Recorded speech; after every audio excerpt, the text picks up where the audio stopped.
ओम साई राम। श्री साई सचरित्र अध्याय 36 भाग 4। भूखे भजन न हो। साईं बाबा ने स्वयं न कभी उपवास किया, न ही उन्होंने दूसरे को करने दिया। उनका कहना था कि उपवास से मन कभी शांत नहीं रहता। तब परमार्थ की प्राप्ति कैसे संभव है? भूखे रहकर ईश्वर की प्राप्ति नहीं हो सकती। यदि शरीर में कुछ अन्न की ऊर्जा न हो तो हम कौन सी आंख से ईश्वर को देखेंगे? किस जिह्वा से उनकी महानता का वर्णन करेंगे और किन कानों से उनका श्रवण करेंगे?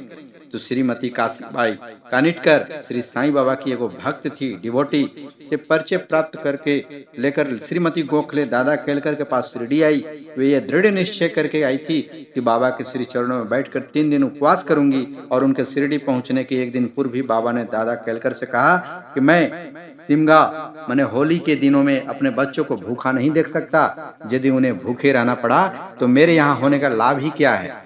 दूसरे दिन जब वो महिला दादा केलकर के साथ मस्जिद में जाकर बाबा के चरण कमलों के समीप बैठी तो बाबा ने कहा कि उपवास की आवश्यकता ही क्या है? दादा भट्ट के घर जाकर पूरन पोली तैयार करो और अपने बच्चों को खिलाओ और स्वयं खाओ। वे होली के दिन थे। इस समय श्रीमती केलकर मासिक धर्म से थी। दादा भट्ट के घर में रसोई बनाने के लिए कोई न था, इसलिए बाबा की युक्ति बड़ी सामयिक थी।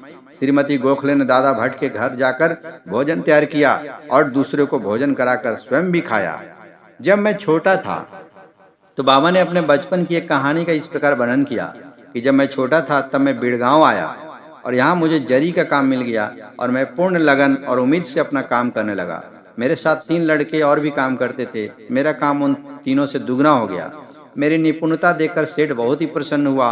वह मुझे अधिक चाहता था, मेरी प्रशंसा भी करता रहता था। उसने मुझे एक पूरी पोशाक दी जिसमें सिर के लिए एक पगड़ी और शरीर के लिए एक सेल भी था और मेरे पास एक पोशाक वैसी रखी रही।